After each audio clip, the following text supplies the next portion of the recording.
Olivia Reeves stood before the mirror, her trembling fingers tracing the faded scars on her wrists, remnants of a past she'd fought desperately to escape. She'd spent nearly a decade rebuilding her life after fleeing the eternal light, a doomsday cult that had consumed her youth. Her once gaunt frame had filled out, and her hollow cheeks now held a healthy glow. But as she stared at her reflection, anxiety gnawed at her insides. Her younger sister, Abigail, was missing. 3 weeks had passed since their last phone call, and Olivia's worst fears were materializing. She knew, deep in her bones, that the eternal light had reclaimed her sister. Olivia's apartment, a small but cozy haven in downtown Seattle, felt suffocating. Rain pelted the windows as she paced, her mind racing. She'd tried everything, calling Abigail's friends, her workplace, even filing a missing persons report. But the police seemed disinterested, dismissing Abigail as just another adult who'd chosen to disappear. They didn't understand the insidious pull of the cult, the way it wormed into your mind and twisted your reality. Olivia shuddered, remembering the isolation, the sleep deprivation, the constant chanting. The charismatic leader, Marcus Shepard, with his piercing blue eyes and silver-tongued promises of salvation. A plan began to form in Olivia's mind, one that made her stomach churn. To save Abigail, she'd have to go back. She'd have to become the person she'd fought so hard to leave behind. The journey to the cult's compound in rural Oregon was a descent into her own personal hell. With each mile, Olivia felt her carefully constructed defenses crumbling. She'd dyed her hair back to the mousy brown of her youth, donned the shapeless, modest clothing favored by the cult. As she approached the gates, her heart pounded so violently she feared it might burst from her chest. The compound had grown since her escape. New buildings dotted the landscape, and the perimeter fence seemed higher, more fortified. Armed guards patrolled the grounds, their faces impassive as they scrutinized her approach. "I've come home," Olivia said, the words tasting like ash in her mouth. "I was lost, but now I seek the light." The guards exchanged glances, then radioed for approval. Olivia held her breath, praying her act was convincing. After an agonizing wait, the gates creaked open. She was led to a Spartan room for purification. As she changed into the white robes of a supplicant, Olivia fought back tears.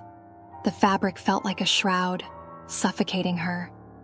But she had to stay strong, had to find Abigail. Days blurred together as Olivia was reintegrated into the cult. She endured hours of indoctrination, her mind screaming in protest as she nodded along to the familiar rhetoric. She scrubbed floors until her hands bled, worked in the fields until her back ached, all while scanning faces for any sign of her sister.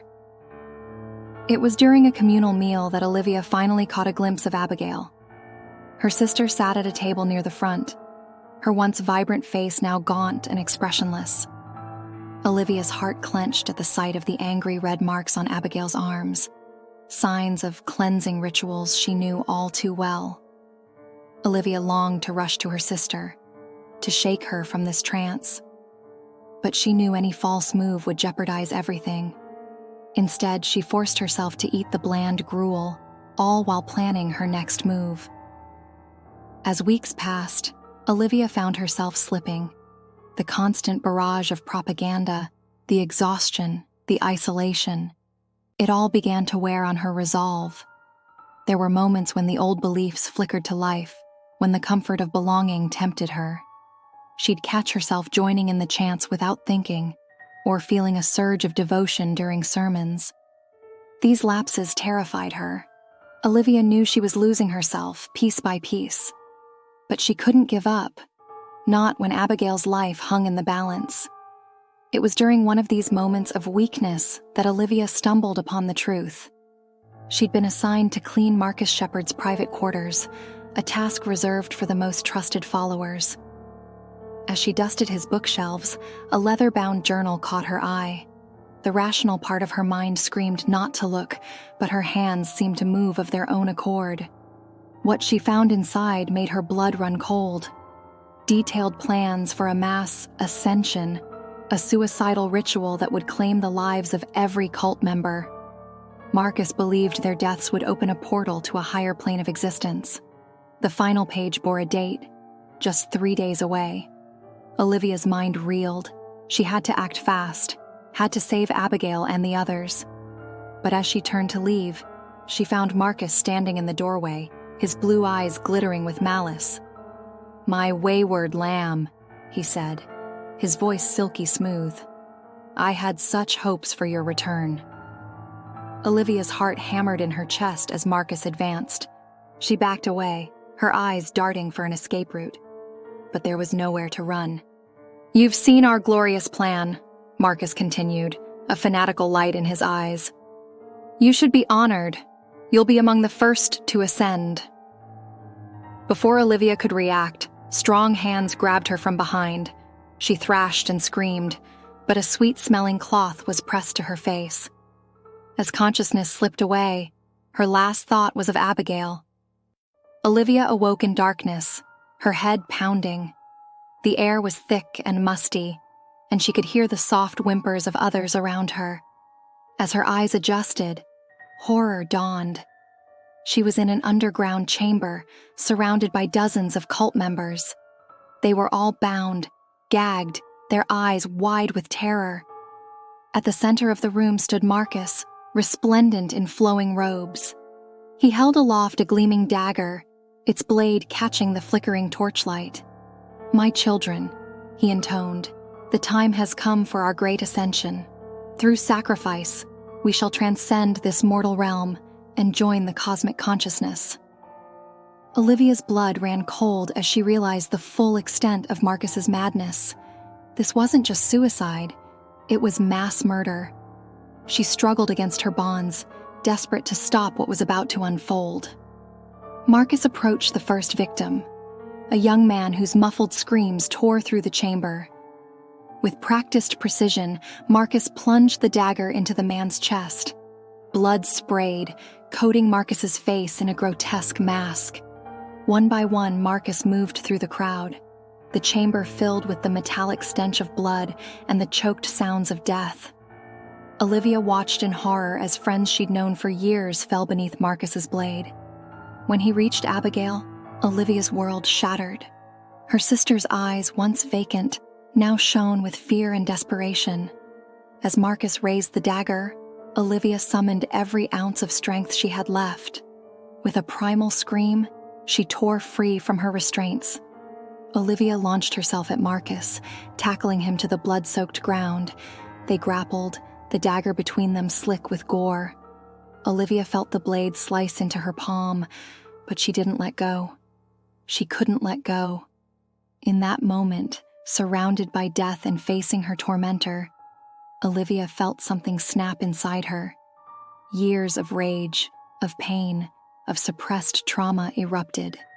With a strength she didn't know she possessed, she wrenched the dagger from Marcus's grasp and plunged it into his throat. Marcus's eyes widened in shock, his mouth working soundlessly as blood bubbled from the wound. Olivia stabbed again and again, each thrust fueled by the faces of those he'd destroyed. When she finally stopped, Marcus was unrecognizable, his features obliterated in a mass of torn flesh. Panting, covered in blood, Olivia surveyed the carnage around her.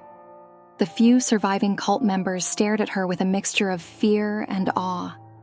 She'd become something monstrous, a vengeful angel of death. With trembling hands, Olivia cut Abigail free.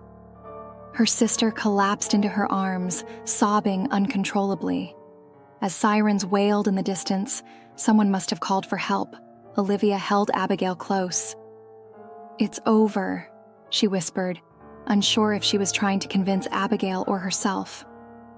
"We're free." But as Olivia looked down at her blood-soaked hands, she knew the truth. She'd saved her sister, saved the remaining cult members. But in doing so, she'd lost something fundamental. That last drop of humanity she'd clung to so desperately had evaporated in a frenzy of violence. As police and paramedics swarmed the compound, Olivia sat in stunned silence.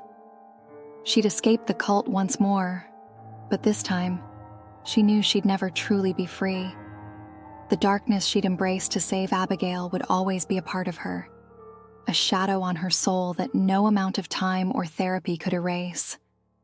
In saving others, Olivia had damned herself, and as the flashing lights illuminated the night, she wondered if, in the end, Marcus had won after all.